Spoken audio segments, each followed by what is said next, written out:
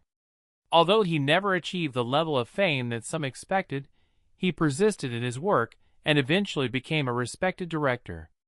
Dan Blocker's beloved Western series Bonanza was a mainstay of American television for 14 seasons. Fans tuned in each week to catch up with the Cartwright family on the sprawling Ponderosa Ranch. Each son brought his own unique flavor to the show, but it was Dan Blocker's portrayal of the gentle giant Hose that swiftly became a fan favorite. Roberts, who stepped away from acting in 1997, passed away in 2010 at the age of 81. Dan Blocker, who played Hose Cartwright on Bonanza, had a rich life before he ever set foot on set. Born in Dallas, Texas, in 1928, Blocker reportedly weighed 14 pounds at birth, making him the heaviest baby ever born in Bowie County. He went on to attend Hardin-Simmons University and then transferred to Sul Ross State Teachers College, where he earned a master's degree in dramatic arts, long before Hollywood came calling. In his military service, Blocker served as an infantry sergeant during the Korean War. He received multiple commendations, including the Purple Heart for wounds sustained in combat. Although he kept quiet about his time in the war, those who knew him said it left him with a quiet strength that never fully faded. Upon returning home, Blocker decided to give acting a serious go. He began with small appearances in theater productions and eventually landed bit roles on television. His first film role was in a Three Stooges short called Outer Space Jitters, but he continued to receive positive reviews and acclaim. Westerns quickly became his specialty. He made guest appearances on shows like Zorro, The Ranch, and Gunsmoke, which helped him hone his acting chops. However, it was a recurring role on Rifleman and Wagon Train that really catapulted him to stardom. In the role, played by Eric Hose Cartwright, he was portrayed as a large, burly man with an even larger heart. The nickname, Hose, was actually a play on the character's size and kindness, like a big friendly bear. However, portraying Hose wasn't as effortless as he made it appear in an interview with Cactus Pryor. Blocker confessed that he struggled to separate himself from his character in the early seasons of Bonanza. He confessed that he became so engrossed in developing the role that he practically became Hose in real life. Blocker explained that he finally managed to draw that boundary around the 5th season, when he finally understood Hose's true nature and could go get him. Every morning at 7 o'clock, he told me that I wanted him. At the end of each workday, he would transform into Hose until he could leave the studio and return to his real identity as Dan Blocker. Tragically, in 1972, during what should have been a routine gallbladder surgery, Blocker died suddenly of a post-operative pulmonary embolism. He was 43 years old. The cast and crew were devastated by this loss. At a turning point for Bonanza, the producers did something unprecedented. They killed off Hose. This was the first time a major TV series had done anything like this, and it shook audiences to their very core. As the show entered season 14, the absence of Hose was hard to ignore. David Canary returned, and a new character named Griff, played by Tim Matt, was added to inject some fresh energy. However, the chemistry had shifted, and the heart of the show had already been broken. In the years following his death, Dan Blocker had a peaceful and steady family life. He wed his college sweetheart, Delphia, in 1952, and the couple raised 4 children: David, twin daughters Deborah Lee and Dana Lynn, and Dirk. It was fitting that Dirk and David followed in their footsteps, as Michael Landon and Lauren Green later said that the show had lost something essential with Blocker's death. Following in their famous father's footsteps, David became a producer and Dirk an actor. Years later, in the 1988 TV movie Bonanza, The Next Generation, the writers finally explained that he had drowned while attempting to save a woman's life. It was a fittingly heroic end for a character who had always been the protector, but fans still felt like something was missing when Dan Blocker was absent, both on screen and off. In an interview with the Associated Press, David Canary revealed that the character Candy was originally written to be far more aggressive. He explained that Candy was originally imagined as a violent man, but that he transformed into the spirited foreman of the Ponderosa Ranch in Bonanza. The family's struggles were still evident, but the Ponderosa endured, and David brought a new kind of strength to the role. Though he became a fan favorite, Canary abruptly left the series after only 3 seasons, leaving viewers bewildered and disappointed. However, behind the scenes, the focus was more on business than character development. His brief explanation played a significant role, and the concept was eventually softened. This shift, as he put it, was mainly a response to the anti-violence thing, a cultural backlash that was prevalent at the time on television. In this retrospective of Bonanza, we delve into the reasons behind Canary's departure, how it impacted the show's tone, and why Candy Kennedy's legacy lives on in the hearts of longtime fans. David Canary joined Bonanza in its 9th season and made an immediate impression as Candy, the Cartwrights' foreman. He brought a youthful energy and sharp instincts to the Ponderosa, and fans quickly embraced him as a family member. Canary was dependable, charming, and competent. Exactly the type of character that could have rescued the show's dynamic and energy. Character that viewers wanted to support, Candyland abruptly disappeared. The reason behind his departure had nothing to do with the plot, but rather with salary and contracts. During negotiations, Michael Landon and Lauren Green had gotten substantial raises, while Candyland was offered a modest one. Feeling undervalued, he decided to leave. His exit was not portrayed in a dramatic way, instead, he faded out of the story, leaving behind a. In his absence, the writers and producers attempted to fill the void with new characters. Tim Matt's Griff King brought a youthful swagger, and Mitch Vogel's Jamie Cartwright brought a different kind of dynamic. However, many loyal viewers felt that these additions couldn't match the energy and momentum that Candy had brought to the show.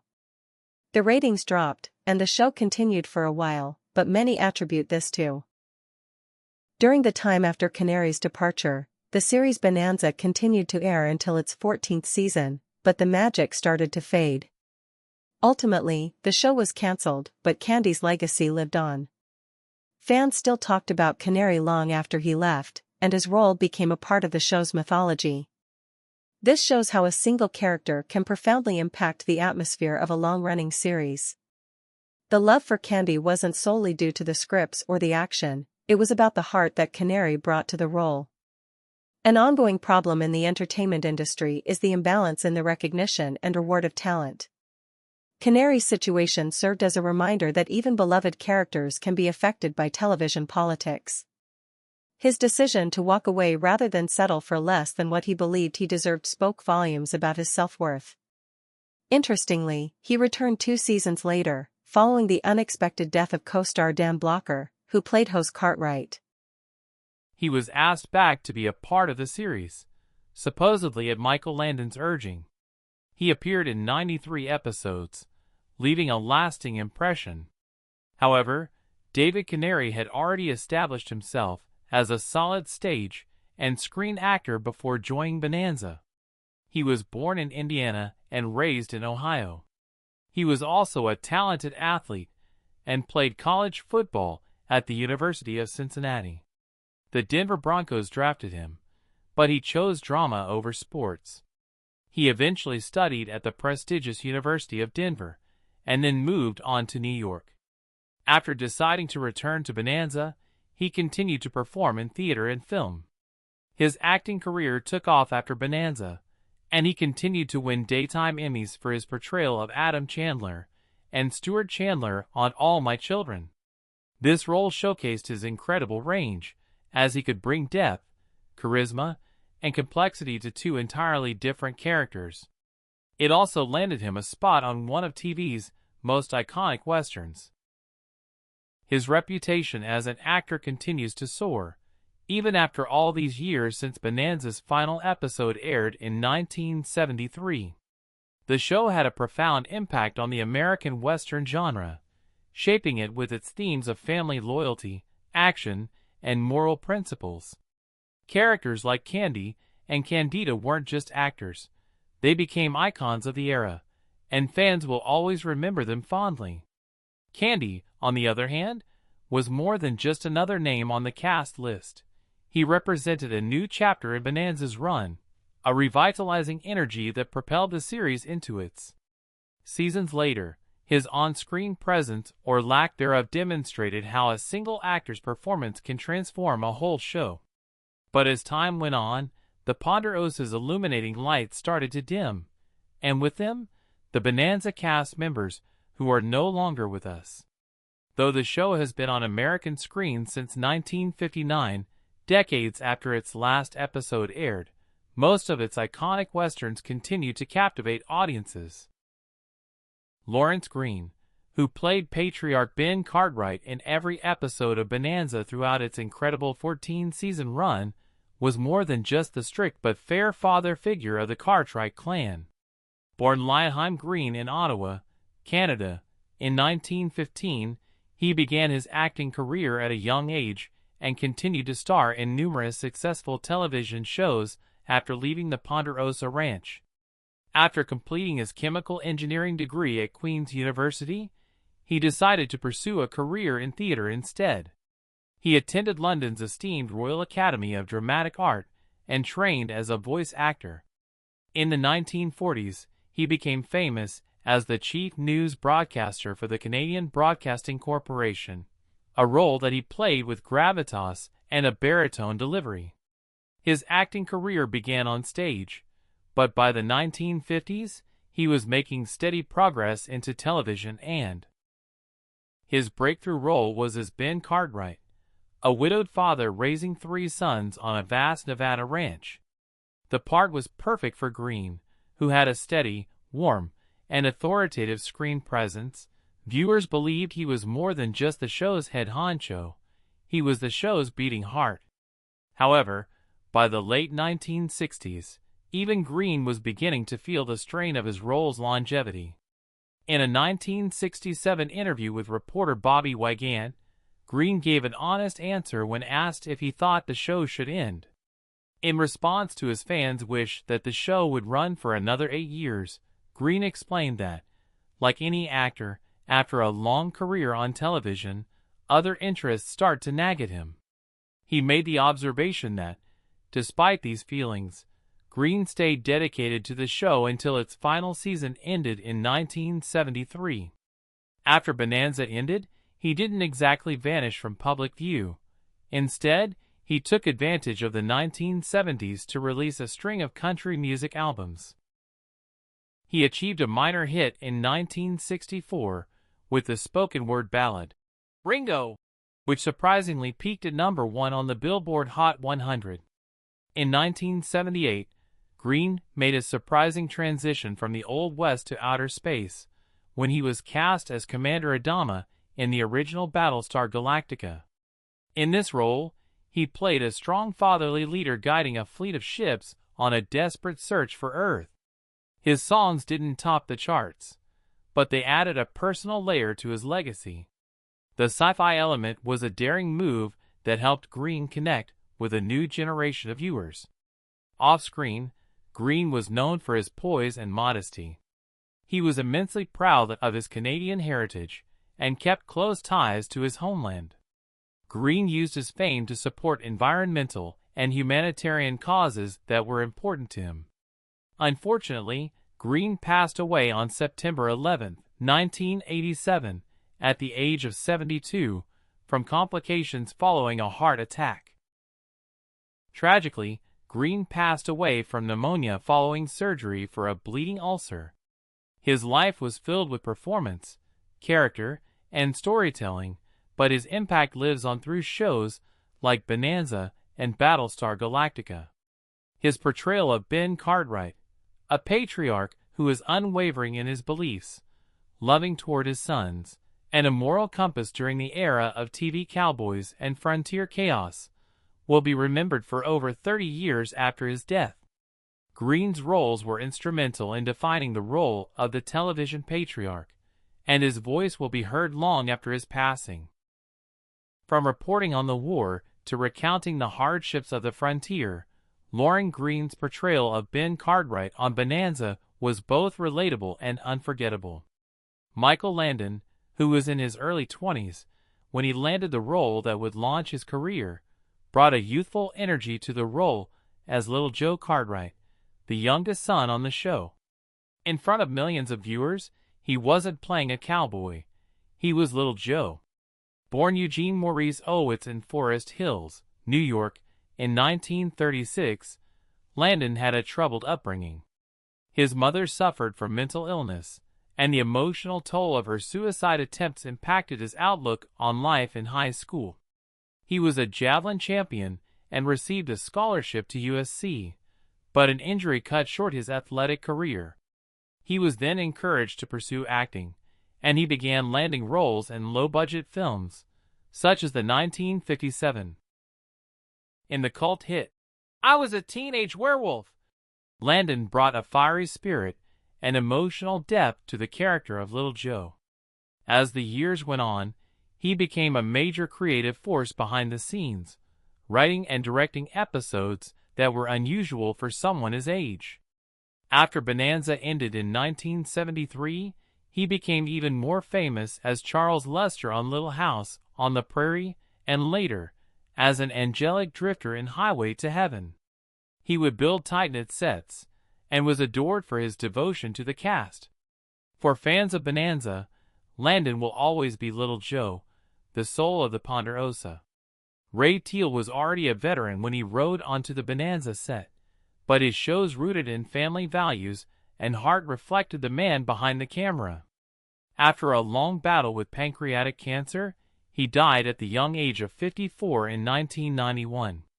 Fans still mourn his loss. Having worked steadily in Hollywood for decades, building a resume that included appearances in Cult, the seasoned veteran Teal brought authenticity to every role he played. His voice carried the weight of quiet authority, and his face seemed carved from the frontier. He was born in 1902 in Grand Rapids, Michigan.